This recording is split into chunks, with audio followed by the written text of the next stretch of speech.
In my last video, I talked about the influence of FIFA and how it misled a whole generation of fans into believing false football facts. Today, I'm going to be asking how EA's FIFA rose into such a position of power, becoming, in my opinion, the most influential and powerful game of all time, beating the likes of Minecraft, Pokemon, and even Fortnite.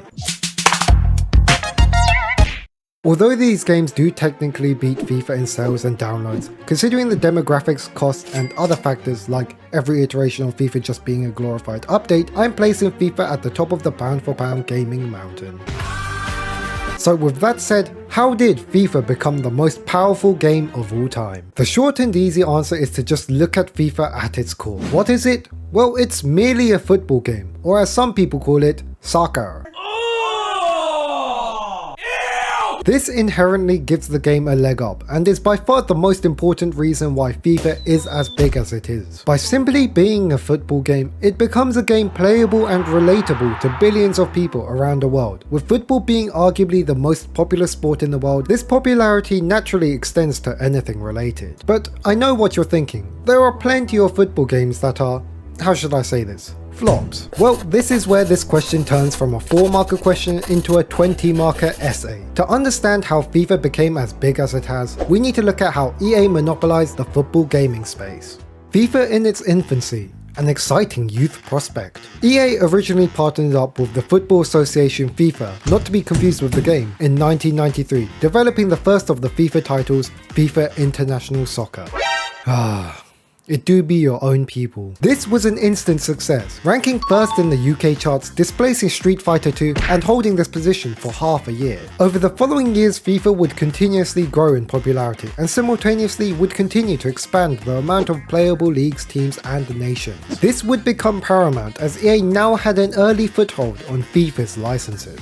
Now, I'm not going to act like that I truly understood the gameplay and the general culture around FIFA during that time, as I was a little different then. Back then, I was a mere tadpole swimming in an ocean within my father's.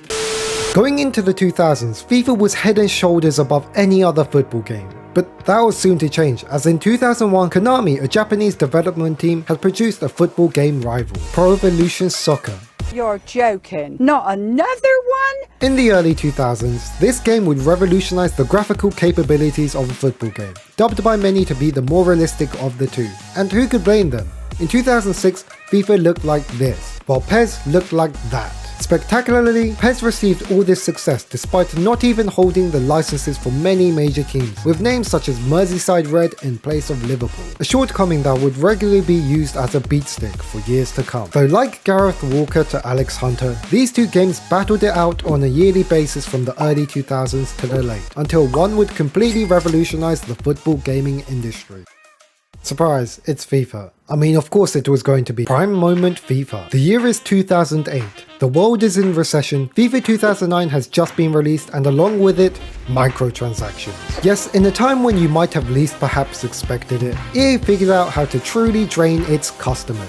No, actually, that seems quite on character. EA do love exploiting that. Take the already well-established career mode, sprinkle on some online play, and douse it with gambling, and voila, you have Ultimate Team. This was an absolute game changer for FIFA. Not only did it create a new revenue stream for EA, but it was fun. The thrill of packing a good player to then use and annihilate a real person was amazing. On top of that, FIFA at this time was utilizing the card style. To young viewers, this might not seem like a big deal, but back then, card games and collecting cards was a massive ordeal. From Yu-Gi-Oh to Pokemon to Match Attacks, everyone was trading and collecting cards. To paint a picture, this was effectively the early dick measuring contest. I mean, Match Attacks didn't even have a way to play, that I know of. And Pokemon, no one played the actual card game. Everyone simply just collected them. So much so to the point that rare cards nowadays are valued in the tens of thousands. And Ultimate Team took this concept, gave the cards purpose and competition, bring up the perfect game mode in the process. While we're on the topic of collecting, I'd appreciate it if you could collect me as a creator, storing me in your sub box, and in return I'll collect you as one of these amazing and rare subscribers. Shameless promoting aside,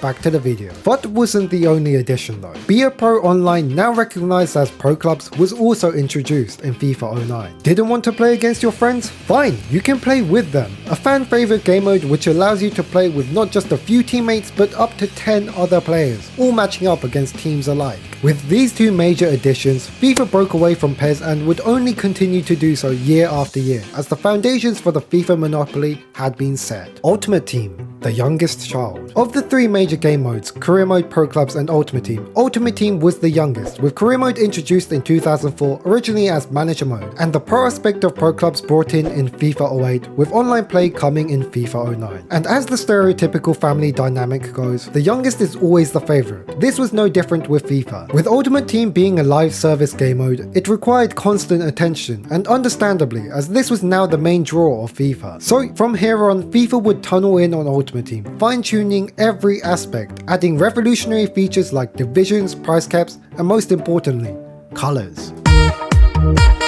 All things we take for granted today. Okay, on a serious note, whilst FIFA didn't make many large changes to the series, the live service nature of Ultimate Team and the replayability of Career Mode meant that there was always a ready supply of content. Speaking of content, the rise of content creators. Many people regard the best period of FIFA to range from FIFA 12 to around FIFA 16. Similarly, this was the time when YouTube was rapidly growing, eventually breaking into the mainstream media. But along with YouTube came the YouTubers. And in the FIFA YouTube community, there was KSI, not only a dominant figure in the FIFA community, but also UK YouTube as a whole. Beneath him were then smaller creators, to name but a few: Nepenthes, Calfreezy, Bateson, Castro, AA9 Skills, and many of the sidemen before they became the sidemen. And during this time period, the online world as a whole blew up, with gaming being arguably the biggest beneficiary. FIFA, and more specifically Ultimate Team, had a symbiotic relationship with these creators. As one group grew, so did the other. Whether this was driven by the success of FIFA or the creators is up for debate,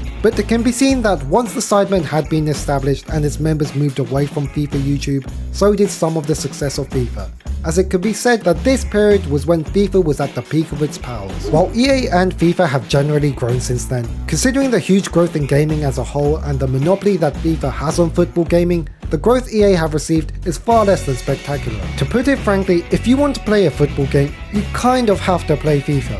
While there are alternatives like Football Manager and PES, none of them come close in offering the same player base and quality as FIFA. So that is how FIFA became the most powerful and influential game of all time.